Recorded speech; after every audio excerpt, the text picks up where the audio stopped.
खेसारी पवन के नकल ना हो। मार दो तू बोली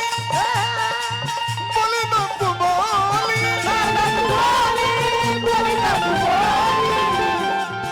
जरा तनी प्यार के बुखार में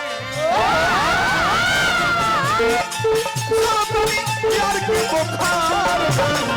जीवता बनी तारा प्यार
फिर 200 रुपया पुरस्कार दिला मैंने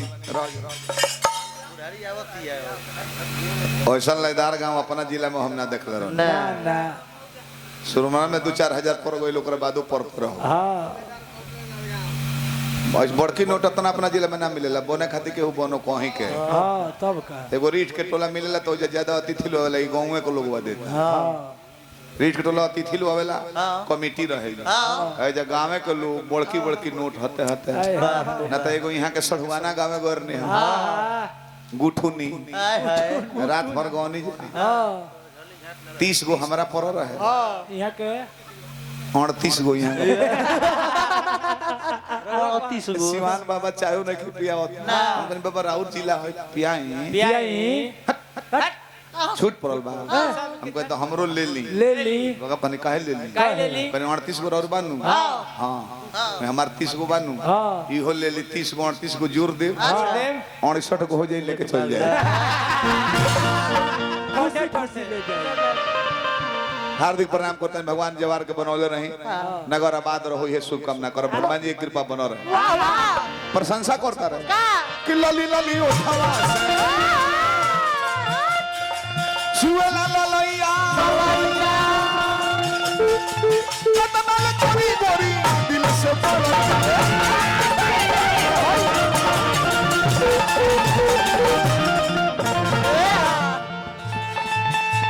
प्यार भइला पर दुश्मन जमाना हो जाला दुश्मन जमाना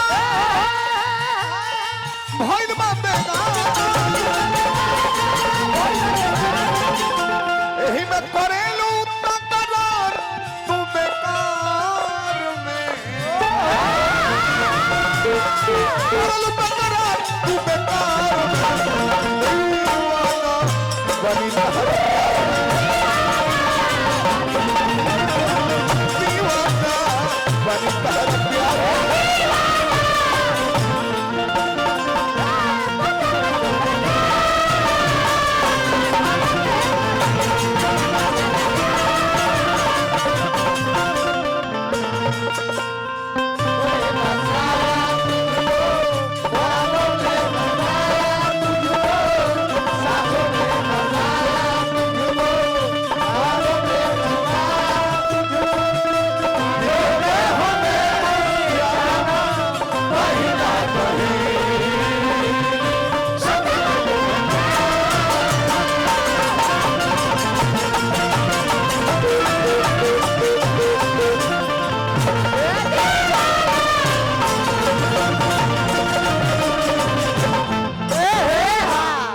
प्यार में धोखा खा के अधिकतर लड़का लोग पियकड़ हो जाता गम छुपावे खातिर रोम मारत तलू बाकी रसबानी कतने लइका जोहर खा के मर गेले ट्रेन से कटा के कबो प्रेमिका के सुनले बानी कि जोहर खा के मोल भी ना जी ना कबो ना ना को बाबा काहे कारण बाबा की बताइब ना कहता रहे तड़पेला दिल मुश्किल बातें जियल लगता कि छुट्टी नहीं जीवन भर जियल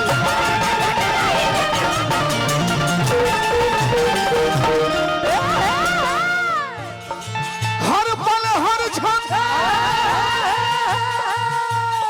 तोहरे में रहे हर दम रहीला इंतजार में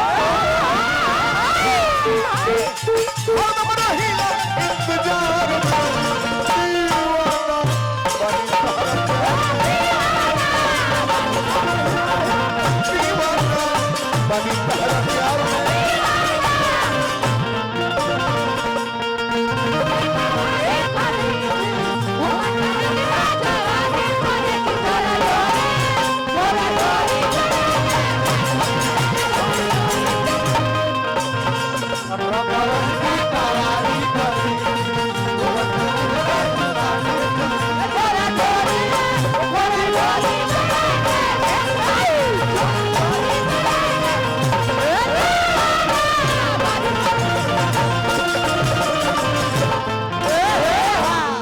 ₹100 पुरस्कार देने हैं नाम ना बताने हैं बार बार प्रणाम करते हैं बैठ जाए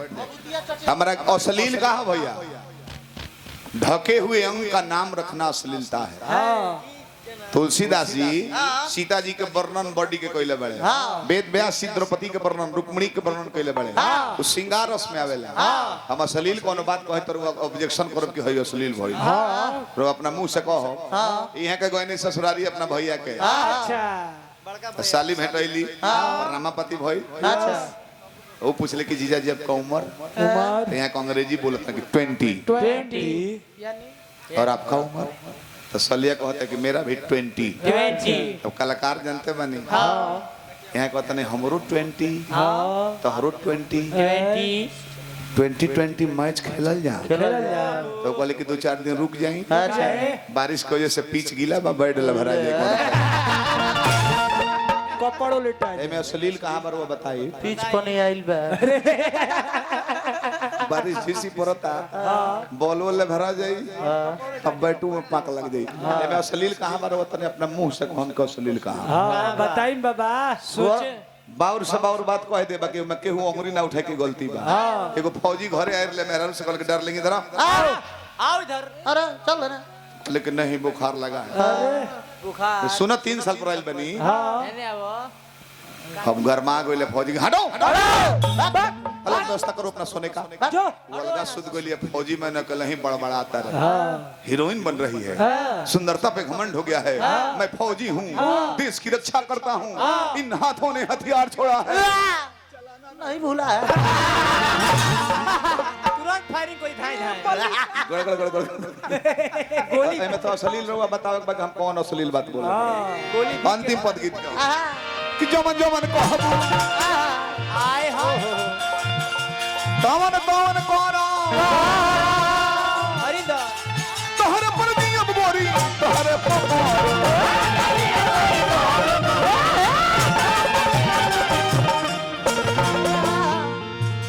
बहुत सुंदर गायक प्लस कवि महात्मा बा के शिष्य हमें सुरेंद्र सिंह के लिखल गीत तनी भला अपना से अंतर रहने में कोई ले पियावा सुरेंद्र दुख मरुए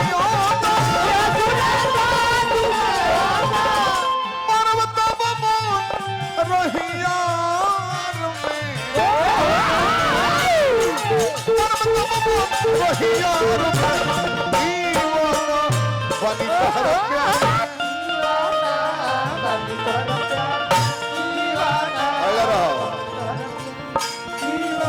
मत पूछो वो जगह पूछबू हम बहुत पहन से रोता तुम्हारा रोता हमसे क्या भूल हुई जो ये सजा हमको प्रभुनाथ बाबा श्री सीताराम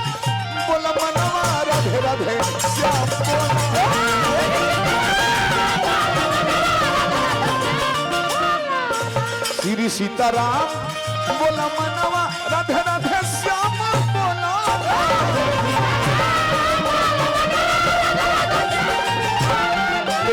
सुबह हो शाम बोला मनवा चाहे अठो जाम बोला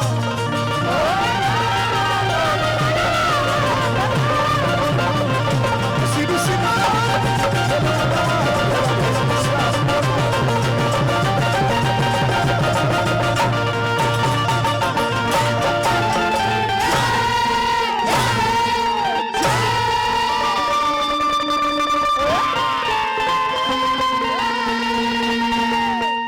प्रभुनाथ बाबा से सेवाली